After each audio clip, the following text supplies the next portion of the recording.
Ce volet se veut le deuxième d'un module couvrant les problèmes médicaux communément rencontrés chez les amphibiens, ainsi que le traitement et la prévention de ces maladies. Un premier volet a couvert les maladies bactériennes et les syndromes idiopathiques, et ce deuxième volet adressera les problèmes nutritionnels et les traitements ou soins de support. Ces deux présentations sont orientées sur les batraciens, mais la plupart des conditions peuvent affecter les autres amphibiens. Ce module est à l'intention des vétérinaires.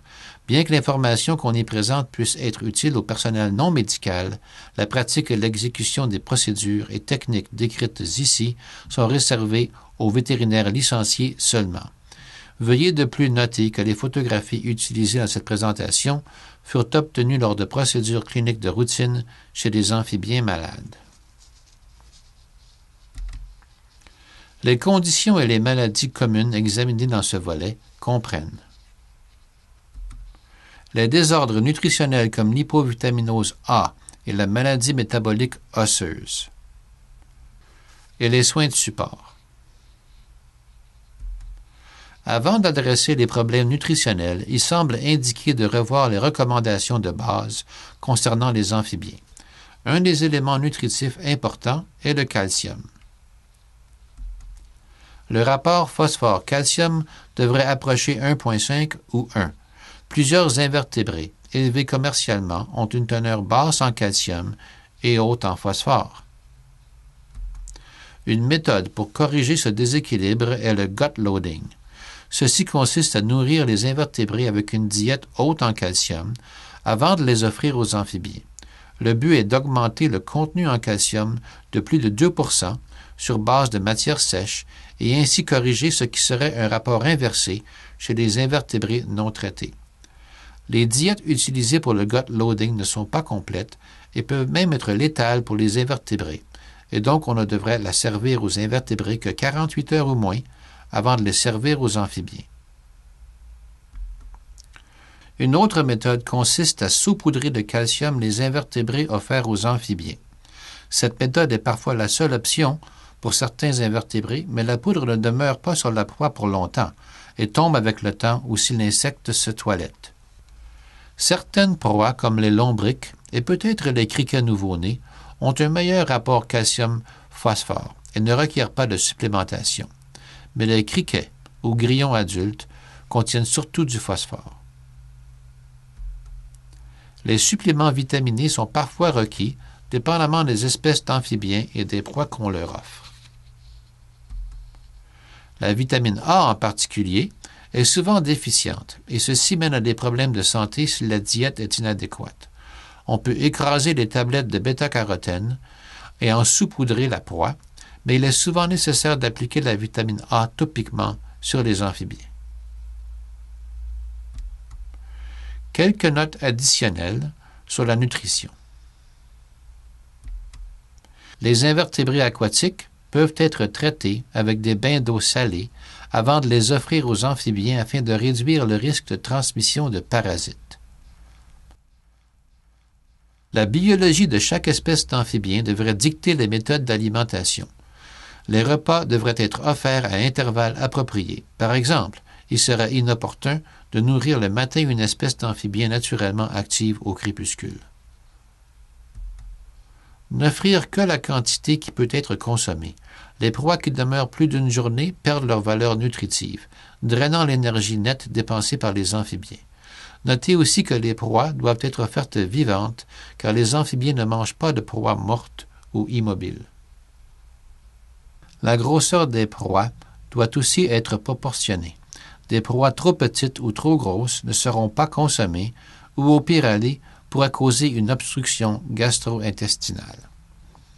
Le désordre nutritionnel le plus fréquent est la maladie métabolique osseuse ou l'hyperparathyroïdisme nutritionnel secondaire. Ce désordre résulte de problèmes avec le métabolisme du calcium ou de la vitamine D. Un niveau de calcium bas peut être le résultat d'une diète pauvre en calcium ou trop riche en phosphore.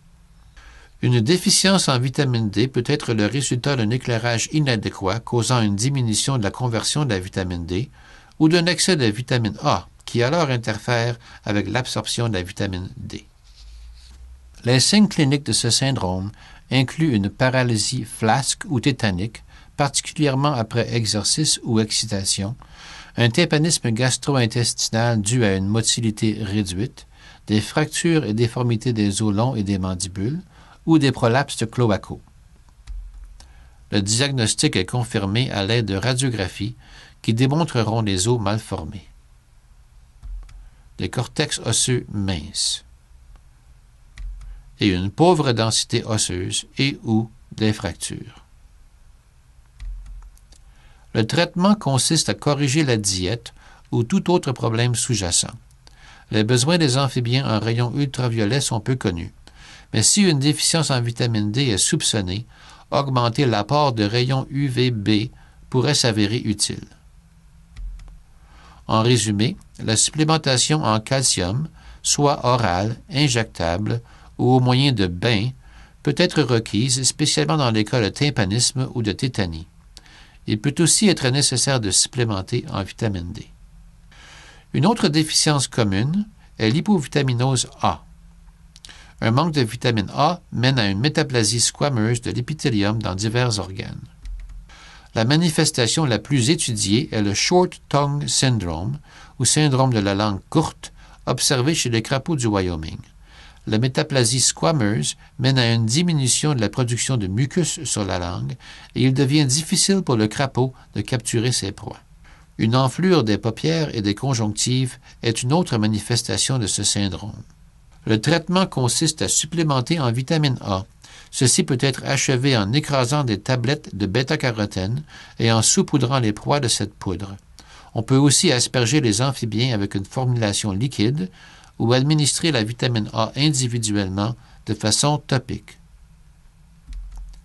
Passons maintenant aux soins de base. La fluidothérapie est la première et la plus importante composante des soins de base chez un amphibien malade.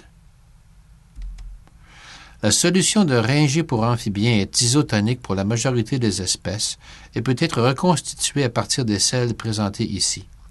Il existe des compagnies qui vendent une solution pour amphibiens préparée, ce qui pourrait sauver beaucoup de temps. Le bain ou immersion est généralement la méthode de support ou de maintien d'hydratation la plus appropriée chez un amphibien malade, bien que les méthodes intraveineuses, intracélomiques ou intraosseuses soient disponibles chez les plus gros animaux. Si le patient est trop critique pour conduire les tests diagnostiques, une approche shotgun ou globale est souvent adoptée pour le traitement. Cette méthode inclut des fluides, un antibiotique à large spectre administré systémiquement, du calcium administré systémiquement, avec ou sans supplémentation vitaminique ou administration de stéroïdes. Il est préférable d'offrir un gradient thermique au patient de façon à ce que le patient puisse thermoréguler à volonté. Mais si le patient ne peut bouger, il faut alors faire attention de ne pas le maintenir à des températures extrêmes. Un traitement avec un antifongique ou du métronidazole peut être indiqué dépendamment de l'histoire médicale du patient ou de la collection. Quel que soit le cas, les procédures diagnostiques ne devraient être instigées que lorsque l'état du patient est stable. Un diagnostic peut alors aider à raffiner le traitement. Si un animal est anorexique, il est typiquement nécessaire de prodiguer un support nutritionnel. Des proies écrasées peuvent être placées dans la bouche ou dans la gorge du patient si l'animal peut avaler. Ceci se veut souvent la méthode de support nutritionnel la plus sécuritaire. Sinon, un gavage peut être administré à l'aide d'une canule, d'un tube ou d'un cathéter comme démontré ici, mais il faut faire attention de ne pas causer de trauma. Un supplément pour carnivores, avec une haute teneur en calories, comme celui produit par Emerald ou Oxbow, devrait être utilisé. De la nourriture pour bébés à base de viande est aussi acceptable. Plusieurs références et ressources sont disponibles concernant les problèmes médicaux énumérés ici. Des ressources additionnelles peuvent être accédées sur le site Internet Amphibian Ark. Merci de votre attention et bonne chance dans vos projets amphibiens.